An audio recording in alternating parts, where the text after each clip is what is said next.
따라해 주실까요? 죽었던 너희를 살리셨도다. 다시 한번, 죽었던 너희를 살리셨도다. 자, 여러분, 바울이 에베소서 2장을 시작하면서 문단이 바뀝니다. 원래 이게 1장, 2장, 3장, 4장 이렇게 있는 게 아니라 한 책이에요. 한 편지예요. 그래서 중간에 나중에 편리를 위해서 나중에 나눈 거예요, 누가. 그런데 이렇게 에베소서 2장 새로운 분위기로 나가면서 첫 번째가 뭐냐면, 그는 허물과 죄로 죽었던 너희를 살리셨도다 하고 시작을 합니다.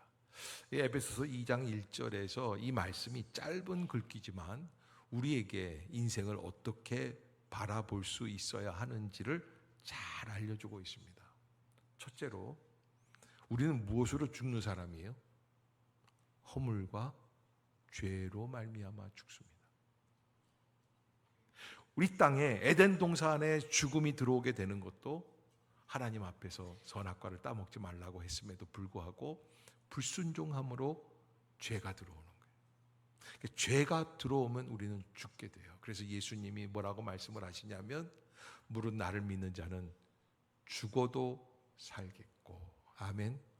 그래서 죽음을 뛰어넘는 게 예수 그리스도께서 주시는 영생의 소망인 줄로 믿습니다. 그래서 죄로 죽었던 너희를 살리셨도다 그랬는데, 내가 이제 좀 살아있는 영적인 사람으로 살아가는 이유는 어디에 있습니까? 바로 하나님이 예수 그리스도를 통하여 우리를 어떻게 해주셨기 때문에? 살려주셨기 때문에. 아멘. 아멘. 그러기에 우리가 왜 죽어 있었는가? 우리의 과거의 삶이 어떠했는가? 죄로 죽었어요. 허물로 죽어 있었던 사람들. 그런데 하나님께서 예수 그리스도의 복음을 통하여, 십자가의 구원을 통하여 우리를 살려주신 은혜를 믿습니다 라고 하는 거예요. 그것을 잊지 마시고 그런 은혜 가운데 살아갈 수 있는 복된 역사가 임할 수 있기를 주의 이름으로 축복합니다.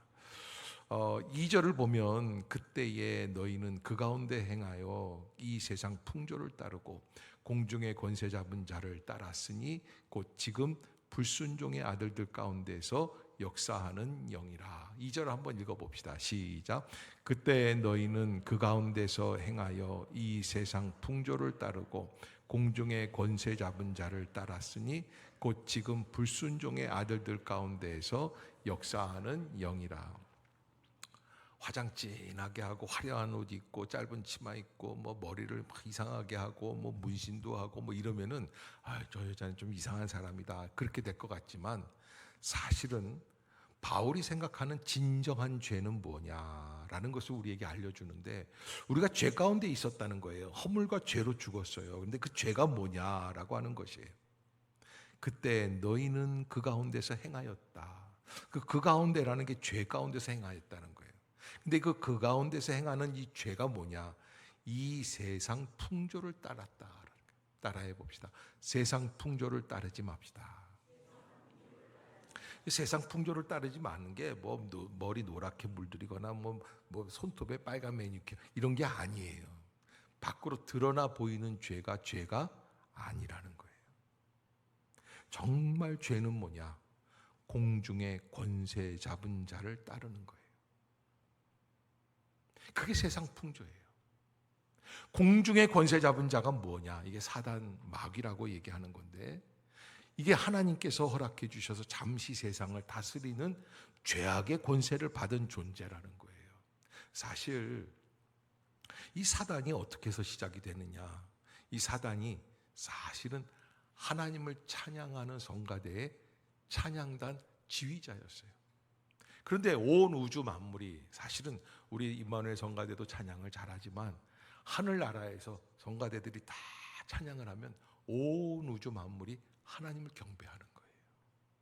그런데 또 이런 얘기하면, 목사님 그게 어디 보입니까? 눈에 보입니까? 뭐 이렇게 얘기하는데, 그런 영의 역사가 있었다는 거예요. 그런데 이게 사탄에 대해서 기원을 얘기하는 거예요. 그런데 이렇게 보면은 다 하나님을 경배하고 찬양하고, 왜?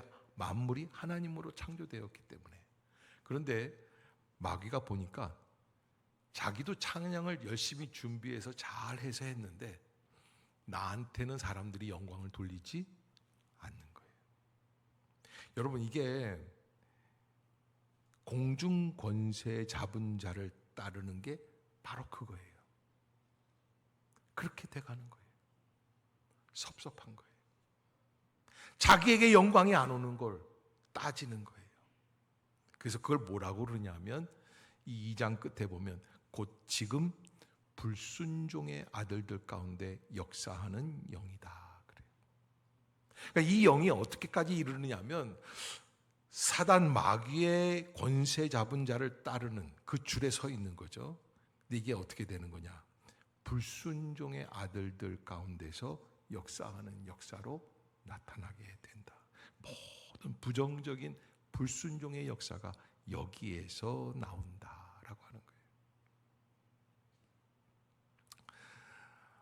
거예요. 기도하러 나오라고 그러면 나와야 되겠어요? 버텨야겠어요? 왜 대답들을 안 하세요? 말씀 듣고 은혜 받자 그러면 나와야겠어요? 안 나와야겠어요? 옆에 사람 쳐다보세요. 옆에 사람 쳐다보세요. 얘기 좀 해주세요. 좋은 말로 할 때 나왔으면 이런 말 안 해도 되지 않습니까? 수없이 많은 분들이 나오셔서 참 자리를 채워주시고 또 뜨거운 마음으로 기도해 주시고 찬양해 주시고, 우리 이번에 세 번째 하는 3차 우리 12강조리 기도회가 너무나 큰 은혜로 풍성했었습니다. 많은 분들이 또 헌금해 주시고 또 먹을 거를 위해서, 간식을 위해서 여전도회에서 또 우리 김민옥 권사님 주방에서 땀을 흘리면서 얼마나 수고들 해주셨는지 몰라요. 그런데 사실 우리가 이 모여 있는 이 모임이 무엇인지를 우리가 제대로 한번 인식해야지 되겠다라는 생각이 들었습니다. 세 번째 하니까 너무 잘 되더라고요. 너무 감사하고 또 강사들도 은혜로웠고, 제가 어저께 많은 분들이 저한테 문자 보내면서 목사님 너무 은혜로웠다, 너무 감사했다. 제가 설교할 때는 그런 말 주로 없었는데 다른 교회에 와서 목사님들이 이렇게 설교하니까 다 은혜 받았다고 얘기들을 하는데 한편으로는 좋고 한편으로는 좀 찝찝하더라고요. 그런데 우리가 이 기간을 어떻게 지내야지 될까라는 생각을 해봤습니다. 사실 이 기도회는 누구에게 내가 응답받았다, 나는 축복받았다 이런 거 자랑하려고 모여있는 기도회는 아닐 것이에요. 그러기 위해서 우리가 딱 한 가지, 그것은 무엇이냐?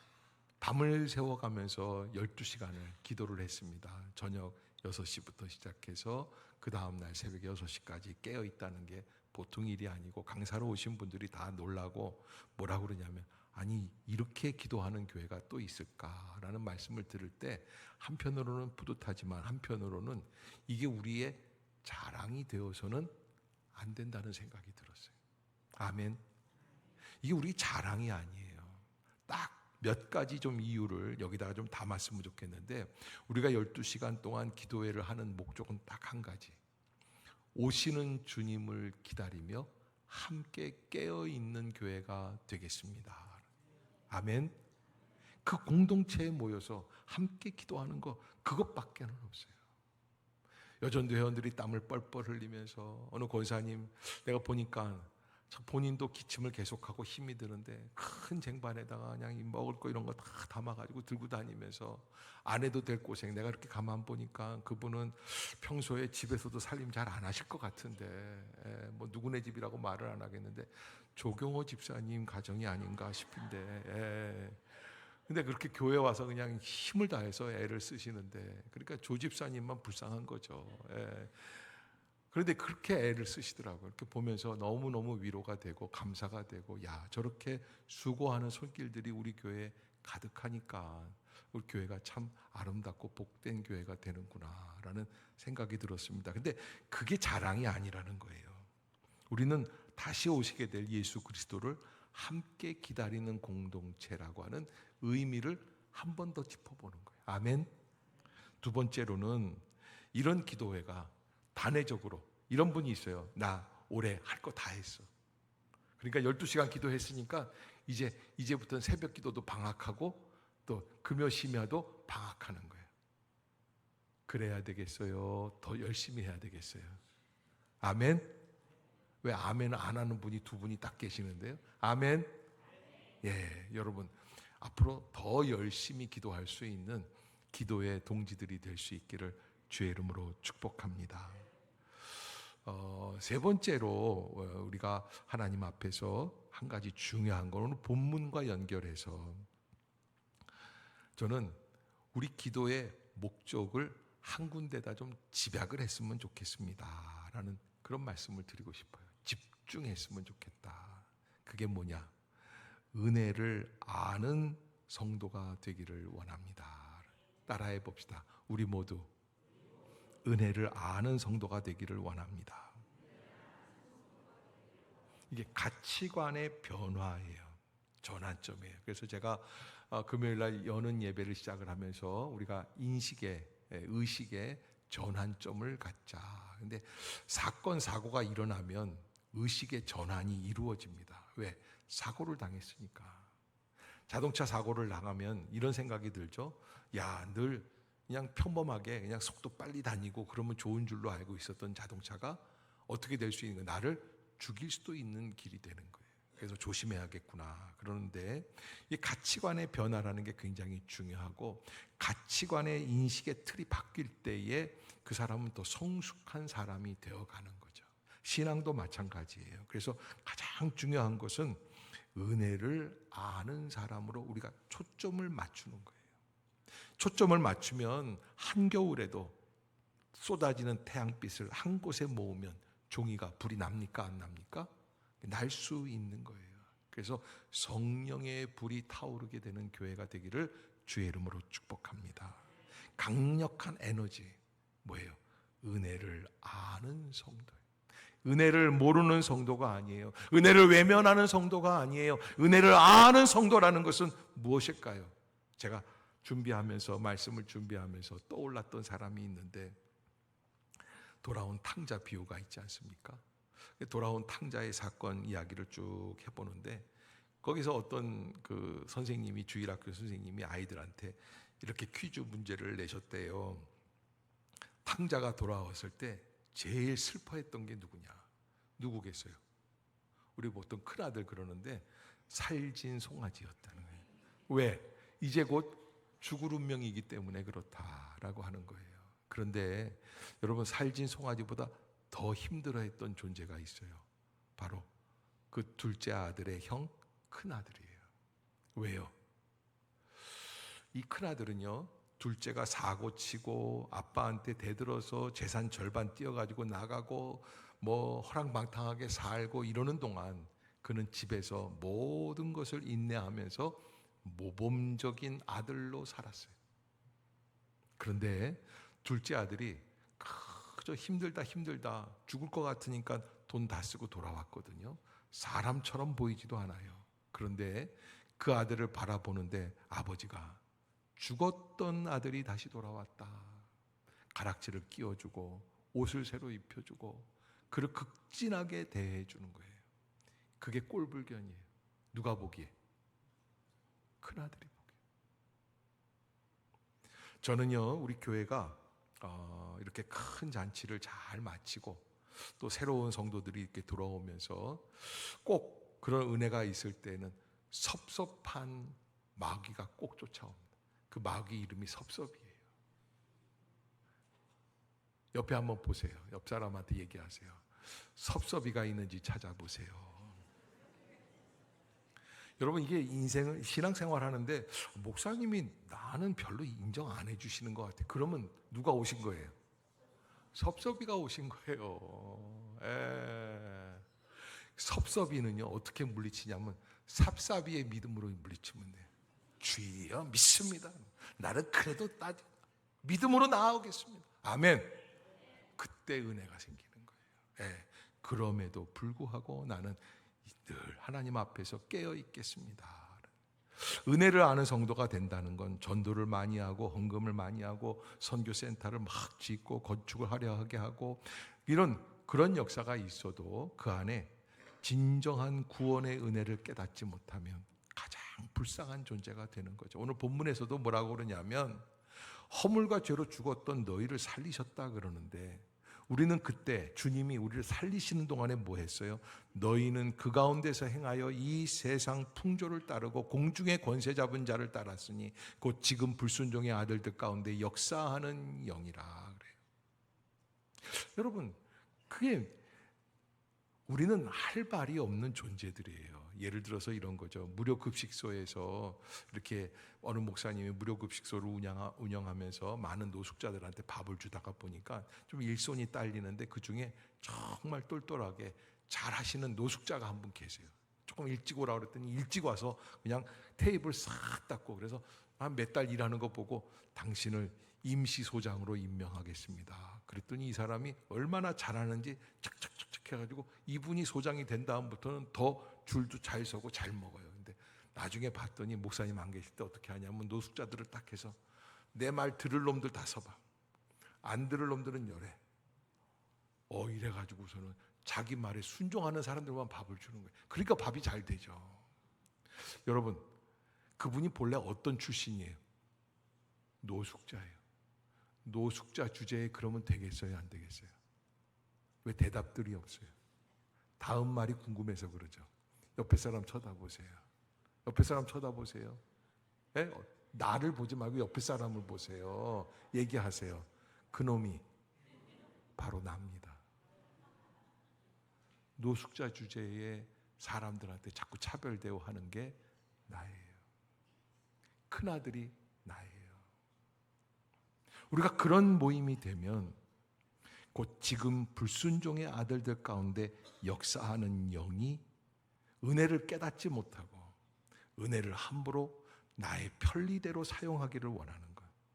그것이 바로 하나님 앞에서 가장 큰 죄악의 역사다.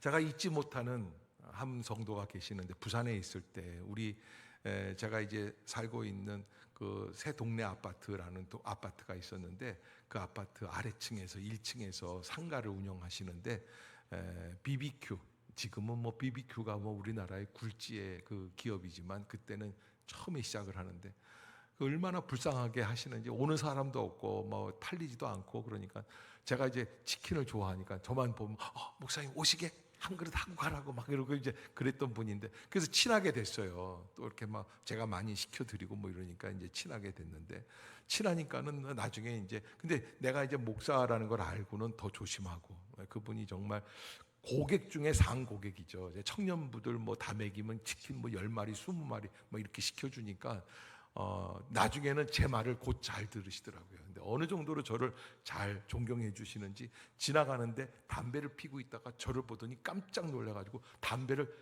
어떻게 할 수가 없으니까 그냥 옆에, 그래서 내가 가가지고 그랬어요. 아유, 이거 김 선생님 담배 끊으라고, 이거 저 담배 옷 여기서 다 모락모락 김이 나더라고요. 그분이 다른 건 다 하겠는데 담배는 어렵다는 거예요. 그런데 어느 날인가 이제 제가 설득을 해서 아들 데리고, 아들이 5살짜리가 있었는데 김 선생님이 이제 우리 교회에 오게 됐어요. 오게 되면서 이제 열심히 신앙생활 잘하는데, 여름인데 예배 드리고 나가는데 저한테 인사를 크게 하고 가시는 거예요. 부목사 주제인데 아무것도 아닌데 저한테 목사님 감사합니다, 은혜 많이 받았습니다 그러고 인사를 쫙 하는데 너무 심하게 하다 보니까 여기서 담배값이 툭 떨어지는 거예요. 그래서 이 얼굴을 잊을 수가 없어요. 갑자기 새빨개지더니 그 담배값 떨어진 거 별거 아니잖아요. 사실 솔직히 우리 교회끼리 하는 얘기지만 하나님이 평생 선하게 살았는데 담배 핀다고 너는 땡, 이렇게 얘기하면 또 교단에 걸릴까요? 그런데 저는 뭐 구원하고는 큰 문제는 없다고 생각을 하는데, 그분은 목사님 앞에서 이게 큰 죄 짓다가 걸린 사람처럼 그냥 막 얼마나 그냥 놀래가지고서 뛰어가는지 제가 쫓아가다가 포기하고 돌아왔어요. 나중에 들려서 위로해주고 격려해줬는데, 여러분, 작은 실수 하나도 그렇게 부끄러워하고 민감하고 내가 죄인이라는 사실을 알고, 그럴 때 하나님의 은혜가 그 안에 더 강하게 머물게 될 줄로 믿습니다. 우리 교회가 다 그런 사람들의 모임이 될 수 있기를 주의 이름으로 축복합니다. 나는 내가 노숙자로 있다가 지금 팀장 돼서 나 무시하지 마. 내 말 들을 거야 안 들을 거야. 들으면 밥 주고 안 들으면 이런 식으로 하지 말고 하나님의 은혜 가운데 늘 서로 격려하고 사랑하고 축복하는. 그러면 가장 중요한 건 뭘까? 우리에게 주시는 세 가지가 있는데 저는 인생의 전환점을 갖는 신앙생활을 추구하세요. 인생의 전환점을. 그냥 그대로 살아오던 대로만 습관대로만 살지 마시고 전환점을 갖는 신앙생활이에요. 아멘. 아멘. 그러면 누구 때문에, 목사님 때문에, 뭐 김 집사님 때문에, 구역장님 때문에가 아니라 딱 한마디로 바뀌는 거예요. 예수님 때문에 사는 존재. 아멘. 따라해 봅시다. 예수님 때문에 사는 존재. 인생의 진정한 의미를 찾는 사람, 바로 인생의 참된 진리를 깨닫는 사람, 전환점을 가진 사람, 변화된 사람으로 살아가자는 거예요. 여러분, 레미제라블이라는 소설 잘 아시죠? 장발장이 주인공으로 나오는 그 작가였던 빅토르 위고라고 하는 분이 계시는데 불란서의 최고의 작가였죠. 1843년 9월 4일인데 빅토르 위고의 사랑하는 딸 레오폴린이라고 하는 딸이 남편이랑 세느 강변에서 배 타다가 빠져 죽어요. 그런데 이제 이게 어떻게 된 일이냐면 사실 이렇게 물에 빠지니까 실수로 죽었는지 어쨌는지 하여간 남편도 같이 뛰어들어서 했는데 19살짜리가 벌써 시집 간 건데 그때 당시에는 이제 일찍 시집을 가니까 그렇다 치는데 이 딸도 사실은 약간 좀 어렸을 때부터 방탕하게 지내던 딸인데 나중에 보니까 이게 자살 아닌 자살이 되는데 유서가 있어요. 아빠한테 보내는 편지예요. 아빠 그런 식으로 살지 마세요. 왜? 빅토르 위고가 좀 세계적인 작가가 되니까 교만해져요. 그리고 돈을 밝혀요. 그리고는 여자도 밝히는 거예요. 그러면서 술을 마시고 그냥 이 주색 잡기에 빠져 있고 진정한 글을 쓰지 않고 이렇게 되니까 레오폴린이 아빠한테 그렇게 쓴 편지가 나중에는 유서가 되는 거예요. 나중에 늦게 알았어요. 이 사실을. 딸이 죽었다는 사실을. 빅토르 위고가 딸의 죽음 그 이야기를 들은 신문을 보면서 뭐라고 그러냐면 이 딸의 죽음은 그냥 죽음이 아니라 나의 잘못된 존재의 죽음이다 라는 이야기를 했다는 거예요. 그러면서 그가 쓴 작품 중에 하나가 레미제라블. 그러니까 딸이 죽은 다음에 깨달음이 있는 존재로. 그러니까 레미제라블에서 하는 배경이 바로 불란서 시민혁명이죠. 왕정을 다 무너뜨리고 썩어빠진 정치를 없애고 정치개혁, 구조개혁을 하자는 거예요. 그래서 지금까지 잘못된 왕정을 지배하던 관리들을 물리치자. 이게 프랑스 파리 혁명, 시민혁명의 원정신이에요. 그런데 빅토르 위고는 그 안에서 이런 얘기를 하는 거예요. 그래, 좋다. 그런 거 하는 것도 좋다. 그런데 가만히 봐라. 우리가 정치 구조 개혁을 얼마나 해도 거기 장발장이라는 한 인간이 나오잖아요. 그 인간이 어떻게 됩니까? 어느 불란서 신부님을 만나가지고 그 신부님의 무조건적인 사랑을 경험하면서 사람이 바뀌는 거예요. 그러니까 아무리 정치 개혁 구조가 바뀌어도요, 뭐가 바뀌어야 돼요? 사람이 바뀌지 않으면 새 것이 될 수 없어요. 바울이 고린도 후서 5장 17절에서 뭐라고 얘기를 하냐면 그런즉 누구든지 그리스도 안에 있으면 어떤 존재라? 새로운 피조물이라. 이전 것은 지나갔으니 보라 새 것이 되었도다. 그때 너희는 그 가운데서 행하여 이 세상 풍조를 따르고 공중의 권세 잡은 자를 따르고 지금의 불순종의 아들들 가운데서 역사하는 그 영에 휩싸여서 구원의 역사 안에서 우리를 위해 돌아가신 예수 그리스도의 보혈의 권세는 무시하고 자기의 만족, 자기의 위로, 자기의 인정받음, 이게 세상 풍조를 따라가는 망조라는 거예요. 잘못된 영이죠.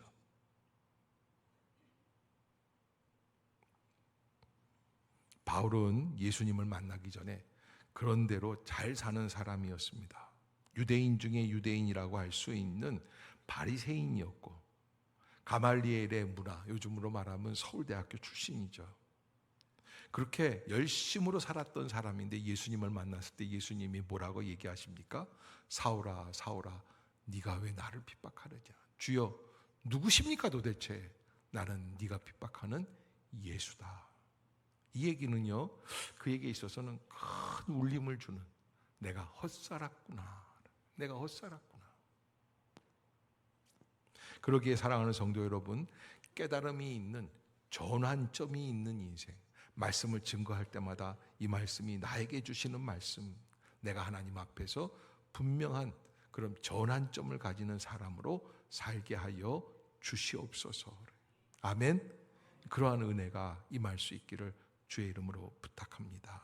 사람은요, 생존 차원으로 살아가는 사람이 있고, 그냥 먹고 살기에 급급해가지고 겨우겨우 나는 왜 어려울까, 힘이 들까. 제가요, 신대원 때 신학대학원 다니면서 너무 힘들고 먹을 것이 없고요, 하루에 2끼 먹으면 정말 잘 먹는 거예요. 너무 힘들고 알바를 몇 개를 뛰고 그래도 잘 안 되더라고요. 그래서 제가 2판 4판 등록을 하느냐 못하느냐, 2학기 등록이 어려워요. 그 순간에 내가 무슨 생각을 했냐면, 이왕 죽을 거 안 될 것 같으니 애들이나 좀 도와주자, 가난한 사람들이나 도와주자. 광명시 철산동에 있는 새벽교회를 하는 황 목사님이라는 우리 선배 목사님이 계신데, 가서 무작정 가서 문을 두드리고 들어가서, 또 그 형님은 선배인데 이상한 게, 아니 그 더운 여름날 도포 입고서 목회하는 목사님이에요. 하얀 도포를 딱 입고, 무슨 이제 성각자 같은 분이에요. 형님, 제가 힘이 들지만 그저 소개를 해주시면 한 2-3가정, 소년소녀 가장들을 좀 돕겠습니다. 그러니까 아무 의심 없이 그냥 3가정 소개를 해주는데, 하다가 나중엔 한 가정은 떨어져 나가고 2가정이 남았는데, 어쩌면 그렇게 철산동 살고 있는 어려운 지역의 식구들은 다 똑같은지, 아빠는 알코올 중독, 애는 3을 낳았어요. 꼭 3 낳더라고요. 그 다음에 엄마는 그 알코올 중독 아빠를 견딜 수가 없어요. 그 집을 나가요. 그럼 그 집엔 누가 있어요? 죄 없는 할머니가 팔자사납다 그러면서 애들을 다 키우는 거예요.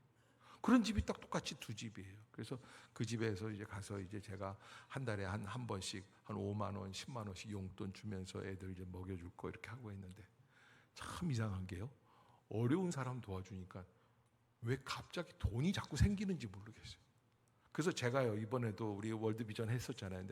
근데 돈이 없는 분들은 한번 해보세요. 딱 2분이, 이런 분이 있어요. 내가 한 번 속지 2번 속냐. 아니, 속는 셈 치고 한번 해보세요. 어려운 사람들 돕기 시작할 때, 저는 그래서요, 정말 그때 놀라운 역사가, 그때가 1학년 때였던 것 같아요. 1학년 때.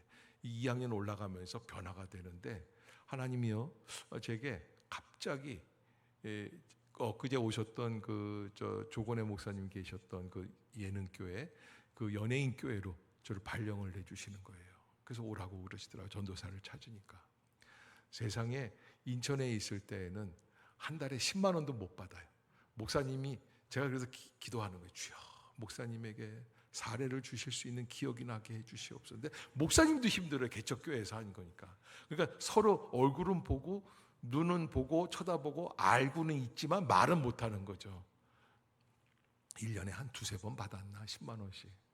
그런데 연예인 교회 가니까 10만 원이 뭐예요? 35만 원 주더라고요. 그때 당시에 지금 87년도 88년도니까 35만 원이면요, 공무원 월급이에요. 그리고 풀 스칼라십을 다 주는 거예요. 장학금을 주는 거예요. 거기다가 또 소망교에서 장학금이 갑자기 확장이 됐다고 교학과에서 제게 장학금까지 더 주는 거예요. 남는 장사가 되더라고요. 저는요, 그때 하나님이 뭔가 그런 길이 있구나. 그래서 막 살기가 힘들고 오늘 먹을 게 없을 때에는 무엇부터 해요? 이왕 죽을 거 남을 좀 도와주자. 아멘 하신 분이 3사람 되는데, 그분에게만 큰 축복이 임할 수 있기를 바라겠어요. 그래서 아둥바둥 생존 차원의 삶을 살지 말고, 또 리고렌 목사님이 하신 얘기인데, 성공 중심의 삶을 사는 사람들이 있어요. 조금 더 갖고 좀 더 사람들을 다스리고, 그래서 거기에서 인생 최대의 행복과 만족이 있는 것으로 생각하고 남보다 머리가 되려고 하는 것, 이거는 하나님이 원하시는 삶이 아니라는 거죠. 그럼 세 번째로 어떤 삶이냐? 따라해 봅시다. 예수 안에서 의미와 기쁨을 누리며 사는 삶입니다. 아멘. 어디 안에서? 예수 안에서. 여러분, 예수님 안에서 의미와 기쁨을 누리세요. 오늘 사실은 다른 데서는 이제 맥주감사절 절기로 지내는데, 저희 교회는 이제 맥주감사절 절기 대신에 여름성경학교 후원하는 주일로 7월 한 달 내내 여러분들에게 좀 여름성경학교 여름사역을 위해서 헌금을 해 주십시오 하는 그런 절기가 7월 달인데, 여러분, 예수 안에서 의미와 기쁨을 누리는 삶은 무엇이냐? 어느 목사님이 밤중에 신방을 가게 됐습니다. 그러니까 목사님이 그냥 군소리 없이 갔으면 좋은데 가면서 투덜투덜 거리는데 뭐라 그러냐면, 하나님, 그래서 이 쥐꼬리만한 월급 주는 이 시골 교회에서 아니 밤 11시에 신방을 오라니요. 이게 말이 됩니까? 제가 지리산 산청에 가서 3년 동안 농사활동 봉사하는 그런 청년들 데리고 했거든요. 이야, 시골에 있는 분들은요 또 다르더라고요. 교회 나와 주는 거예요. 목사님 월급 주는 사람이에요, 자기가. 그래서 제가 가서 이제 중풍병 걸리신 할아버지를 모시러 산청의 어느 마을로 들어갔는데요. 뭐야? 젊은 목사가 부산에서 와가지고서는 빠꾸해서 차 문을 이쪽으로 대. 딱 반말로.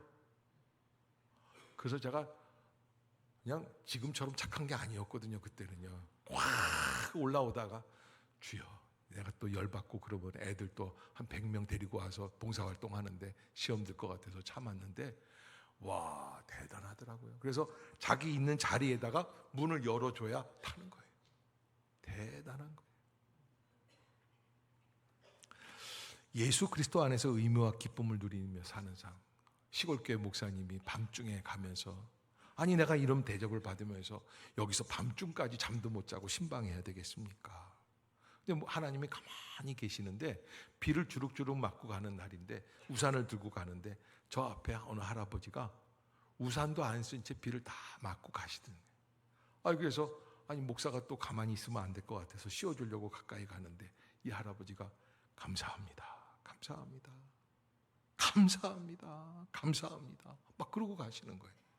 그래서 뭐가 또, 아니 비를 맞고 저렇게 가는데 뭐가 감사한가? 그래서 아니 영감님 이 우산 좀 씁시다 그러면서, 뭐가 그렇게 감사합니까? 그러니까 지가요 감사한 게 참 많아요. 목사님 오늘 비 받으면서 내가 밤에 걸어가 봤는데요, 하나님이 얼마나 내게 축복을 주셨는지. 무슨 축복을 그렇게 받으셔서 우산도 없는데 감사가 나옵니까?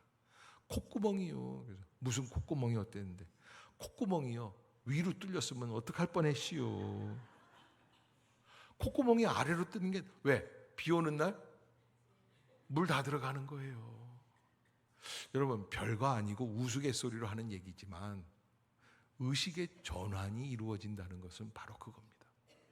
우리는 환경이 바뀌고 조건이 바뀌고, 그래서 내가 좀 더 돈을 많이 벌고 좀 더 많은 인정을 받고 그러면 복이 있는 것 같이 느껴지지만, 그러나 복이라는 것은 있는 자리에서 내 사고의 전환, 의식의 전환, 아멘, 생각을 바꾸는 거예요. 죽은 줄로 알았던 예수 그리스도가 버젓이 살아서 네가 왜 나를 핍박하느냐 만나주시는 그 바울이, 사울이 바뀌어서 예수 만난 바울로 살아가는 놀라운 역사가 의식의 전환 속에 부활이란 정말로 있는 거구나. 그때 이루어지게 되는 역사라고 하는 것이죠. 전에는 우리도 다 그 가운데서 우리의 육체의 욕심을 따라 지내며 육체와 마음에 원하는 것을 하여 다른 이들과 같이 본질상 진노의 자녀이었다고 그래요. 그러나 우리가 이 자리에 있을 수 있는 것은 긍휼이 풍성하신 하나님이, 따라해 봅시다. 긍휼이 풍성하신 하나님이 우리를 사랑하신 그 큰 사랑을 인하여, 아멘, 그것으로 인해 허물로 죽은 우리를 그리스도와 함께 살리셨기에 그렇다라고 하는 것이죠. 그러기에 사랑하는 성도 여러분, 아까도 읽었지만 2장 10절에 있는 것처럼 우리는 그가 만드신 바라. 하나님이 직접 손으로 빚어서 만들어 주시는 영적 작품이라는 거예요. 콜라병이 아주 멋있습니다. 허리가 잘록한 게 시대의 명품 중에 명품이라고 그래요. 그런데 사실은 그거는 제품입니다. 무슨 얘기냐면 명품이 있고 제품이 있는데 제품은 공장에서 찍어내는 게 제품이에요. 그런데 명품은 무엇입니까? 작가가 직접 손으로 만든 거예요. 따라해 봅시다. 우리의 영적 인생은 제품이 아니라 명품입니다. 아멘. 작품이라는 거예요. 함부로 살아서는 안 돼요. 그리스도 예수 안에서 선한 일을 위하여 지으심을 받은 자다라고 말씀을 하고 있습니다. 우리의 목적이 어디에 있습니까? 예수 안에서 선한 일을 위하여 하나님이 직접 빚어주신 작품 중에 작품이다. 하나님이 전에 예비하시고 우리로 그 가운데서 행하게 하시기 위함이다. 사랑하는 성도 여러분, 어려운 인생들이 있습니다. 답답한 삶이 있습니다. 기도해도 응답이 되지 않습니다. 몇십 년을 교회를 다녀도 나만 불행한 것 같이 느껴질 때가 있습니다. 그러나 우리의 삶의 목적을 바로 인식하십시오. 우리는 그가 만드신 작품입니다. 그리스도 예수 안에서 선한 일을 위하여 지으심을 받은 자입니다. 하나님이 예비해 주시고 우리로 그 가운데서 행하게 하게 하심이라. 여러분들이 잊지 마시고 말씀대로 승리하시는 우리 모두가 될 수 있기를 주의 이름으로 축복합니다.